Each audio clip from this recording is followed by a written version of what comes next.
ராமகிருஷ்ண மடத்தின் நேர்மையையும் இஸ்கானுடைய பக்தியையும் என்னுடைய கைலாசவாசிகள் கற்றுக்கொண்டீர்களானால் நான் வந்த நோக்கம் முடிஞ்சிருச்சுன்னு நான் ஒரு பெரிய திருப்திக்கு வந்துருவேன்.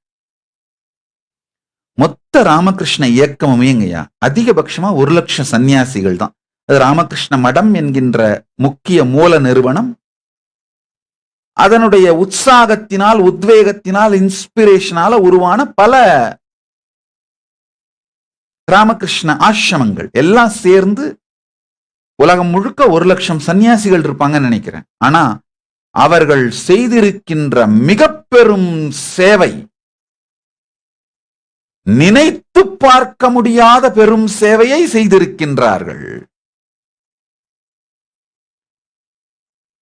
சுவாமி கமலாத்மானந்தஜி மதுரை ராமகிருஷ்ண மடத்தினுடைய தலைவராக இருக்கின்றார். ஸ்ரீமத் சுவாமி கமலாத்மானந்தஜி மகாராஜ், இவருடைய பாதங்களில் வாழ்ந்திருக்கிறேன். இவங்களுடைய தியாகம், இவங்களுடைய நேர்மை, இவங்களுடைய எளிமை சொல்லி மாளாது, சொல்லில் அடங்காதது. அவருடைய பாதங்களில் தான் தமிழ் எழுத, படிக்க, புத்தகங்கள் எழுத, ஆர்டிகிள்ஸ் எழுதுறதுக்கு எல்லாவற்றையும் கற்றேன். சிறு வயதுல நான் படித்தது மரபு தமிழ். என்னுடைய ஆசிரியர் தமிழாசிரியர் மட்டுமல்லது தாய் வழிபாட்டனார், பெரியதாயார் வழிபாட்டனார். அவர் பாண்டுரங்கனார் அவர்கள் கற்றுக் கொடுத்த தமிழ் மரபு தமிழ். அது இப்ப நடைமுறை தமிழில் பேசவும் எழுதவும் நான் கற்றுக்கொண்டது சுவாமி கமலாத்மானந்தர் அவர்களுடைய பாதத்தில் அமர்ந்துதான். ஒரு தரம் நான் இந்த இயக்கம் எல்லாம், கைலாச இயக்கத்தை, நித்யானந்த இயக்கத்தை துவங்கி குருவாக ஒரு பெரிய சத் சங்கத்துக்காக மதுரைக்கு போயிருந்தேன்.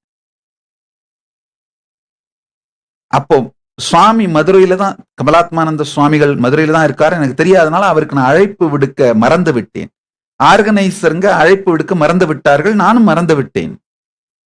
அவர் டிராவல் பண்ணிட்டு இருக்காருன்னு நினைச்சுக்கிட்டு அழையாமல் தானாக வந்து விட்டார். எனக்கு அடிவயிறு கலங்கி விட்டது. அழைக்காமல் விட்டது தப்பு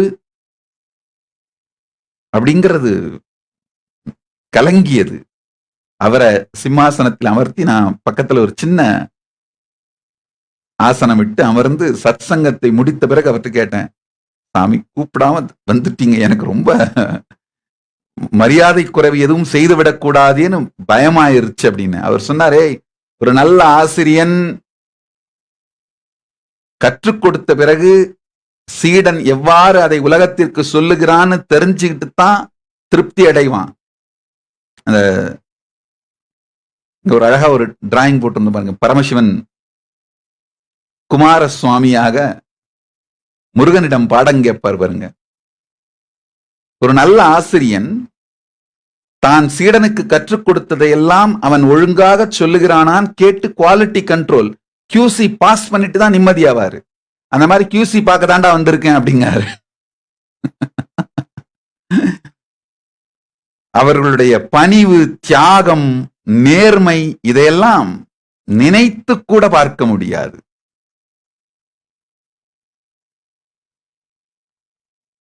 ஒழுங்கா கத்து கொடுத்ததெல்லாம் சொல்றியான்னு பாக்குறதுக்கு தான் வந்தேன்னு சொன்னார்.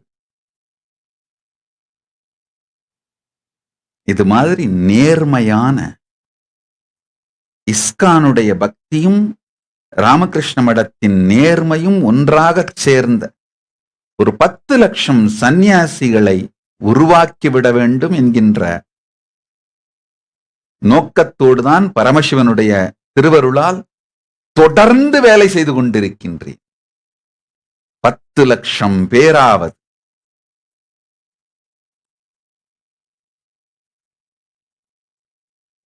சேர்ந்த ஒரு சந்நியாச படையை பரமசிவனுக்காக உருவாக்கி அவர் பாதங்களில் சமர்ப்பித்தே தீருவேன்.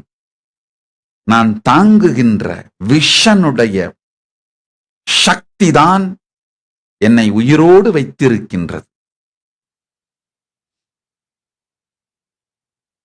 இஸ்கான் கௌடிய வைஷ்ணவ சம்பிரதாயத்திற்கு என்ன பெரும் நன்மை செய்ததோ, சேவை செய்ததோ, ராமகிருஷ்ண மடம் வேதாந்த சம்பிரதாயத்திற்கு என்ன பெரிய சேவையும் நன்மையும் செய்தார்களோ அதை சைவத்திற்கு கைலாசம் செய்துவிடும்.